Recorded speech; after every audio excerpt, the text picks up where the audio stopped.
चिकित्सा शास्त्र पढ़ाने वाले जो थे, उस यूनिवर्सिटी के जो अधिपति थे, डीन थे, कुलगुरु थे, वो सारे बौद्ध भिक्षु थे।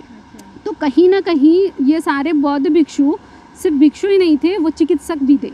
अगर ये कहना बिल्कुल गलत नहीं होगा कि बौद्ध भिक्षु, हर एक बौद्ध भिक्षु एक चिकित्सक था।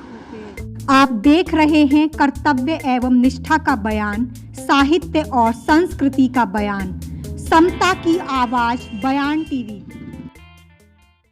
जय भीम साथियों, मेरे साथ मैं हूं साक्षी गौतम और आज मैं यहां कॉन्स्टिट्यूशन क्लब में हूं। मेरे साथ में डॉक्टर विद्या नायक जो कि महाराष्ट्र से आई हैं। आपका स्वागत है डॉक्टर विद्या। धन्यवाद जी।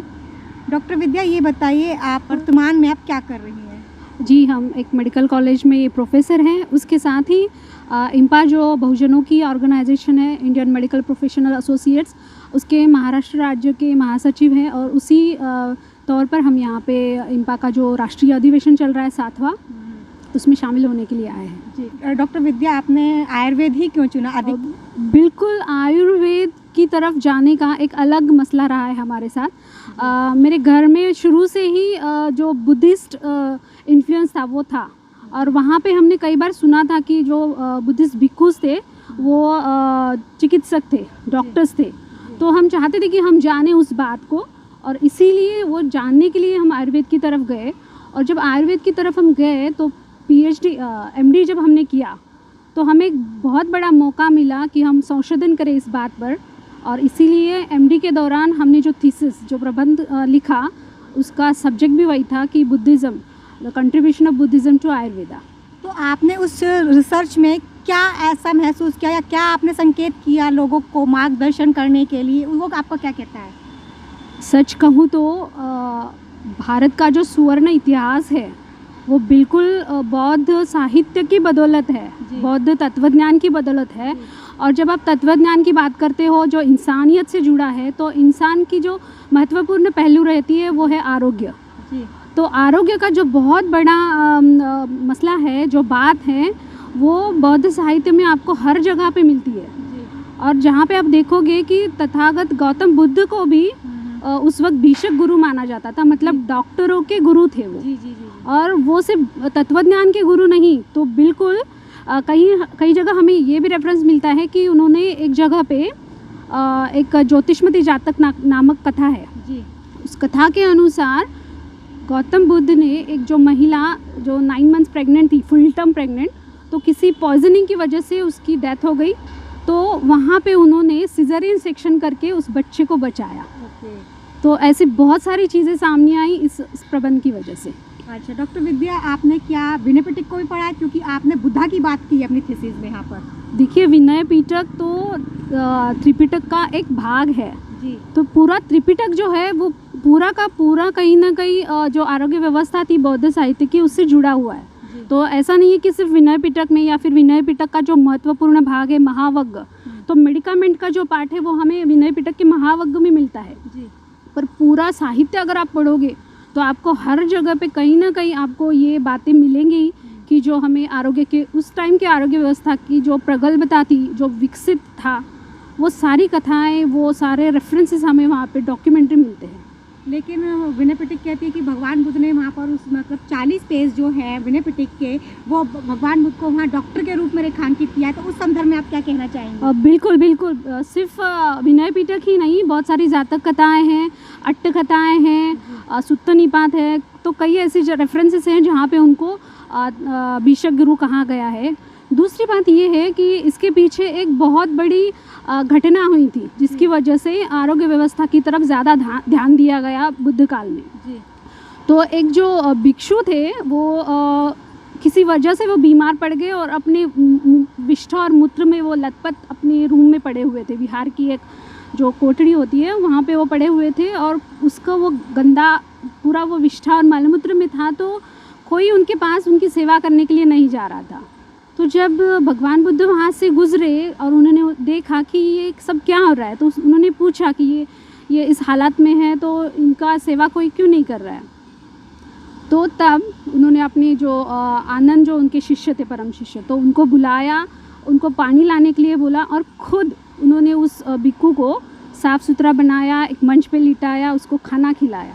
और उसी दिन उन्होंने वो रूल बनाया कि आज के बाद कोई भी बीमार हो, वो भले ही आपका साथी भिक्खु हो या फिर उपासक हो, अनुयायी हो, आपके रास्ते में जाते हुए कोई मिल रहा है तो आपको चाहिए कि आप जानो, आप उसको अपना सहृदयता से उसको सहायता करो। और उसी दिन से बौद्ध साहित्य में, बौद्ध तत्वज्ञान में, बौद्ध विरासत में सही तरह से आरोग्य व्यवस्था की एंट्री हुई। और उस टाइम से फिर बौद्ध भिक्खु चिकित्सक बनने लगे। और वो चिकित्सक मतलब वो तत्वज्ञान तो देते ही थे, धम्मदेशना तो देते ही थे, पर जहाँ जहाँ वे जाते थे वहाँ पे कोई रोगी है या फिर कोई पीड़ित है तो उसको भी देखते थे। तो बौद्ध साहित्य या बौद्ध तत्वज्ञान जो है वो सिर्फ मानसिक रोग की नहीं तो शारीरिक रोग की भी चिकित्सा करता है। तो ये सारी बातें हमें बस बौद्ध साहित्य से ही पता चलती है। आपका पीएचडी का विषय क्या है? अभी जो मेरा पीएचडी का विषय है उसमें मैं ये फाइंड आउट करना चाहती हूँ कि बौद्ध काल में जो इतना प्रगल्भ चिकित्सा शास्त्र था, जहाँ पे न्यूरो सर्जरीज हुआ करती थी, वैद्य जीवक के बहुत सारे रेफरेंसेस है, न्यूरो सर्जरी के है, ईएनटी के है, पीडियाट्रिक्स के है। तो वैसे वो जो थे चिकित्सा शास्त्र की वो जो घटनाएं थी, और आपको वो जानकर हैरानी होगी कि हमारे जो विश्वविद्यालय थे वहाँ पे अलग से चिकित्सा शास्त्र की भी शिक्षाएं दी जाती थी। और उससे भी महत्वपूर्ण बात थी कि वो चिकित्सा शास्त्र पढ़ाने वाले जो थे, उस यूनिवर्सिटी के जो अधिपति थे, डीन थे, कुलगुरु थे, वो सारे बौद्ध भिक्षु थे। तो कहीं ना कहीं ये सारे बौद्ध भिक्षु सिर्फ भिक्षु ही नहीं थे, वो चिकित्सक भी थे।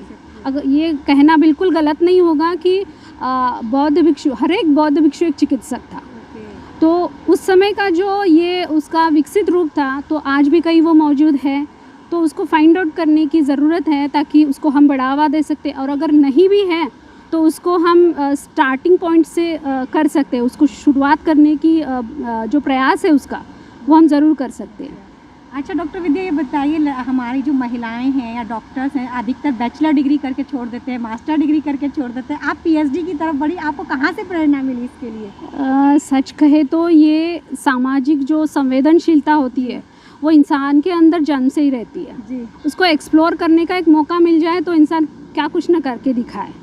तो बस यही बात थी। जब हमने एमडी में देखा कि बौद्ध साहित्य, बाप रे, उसमें पता नहीं कितने सारे वो राज छुपे हैं जो आपको बताते हैं कि क्यों ब्राह्मणिज्म ने इसको गड्ढे में डाल दिया। तो अगर आपको उसको उजागर करना है तो आपके पास बहुत रास्ते हैं। तो ये पीएचडी जो है, मैं उसको उसका एक मौका मान के मैं चलती हूँ, उसका एक रास्ता मान के चलती हूँ कि मैं और कुछ ज़्यादा इसमें ढूंढूं। आज आप युवाओं को क्या संदेश देंगी?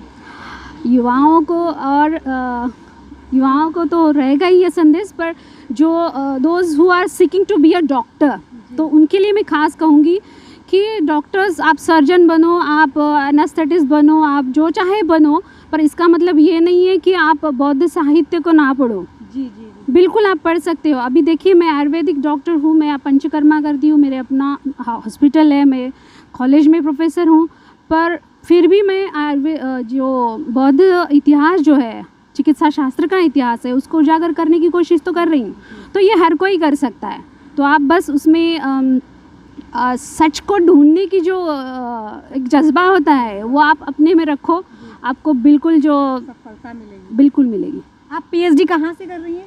पारुल यूनिवर्सिटी से। ओके, कौन से कॉलेज से? रतलाम। ओके। तो साथियों, ये थी हमारे साथ में डॉक्टर विद्या, और इन्होंने अभी बताया कि हमें बौद्ध साहित्य, बौद्ध अध्ययन को पढ़ने की ज़रूरत है आयुर्वेद में, तभी आप आगे बढ़ सकते हैं। आपको वीडियो कैसी लगी हमें कमेंट्स बॉक्स में लिखकर ज़रूर बताएं। बाकी साहित्यिक और सांस्कृतिक खबरों में बने रहने के लिए सब्सक्राइब करें हमारा चैनल। बहुत बहुत शुक्रिया आपका। शुक्रिया।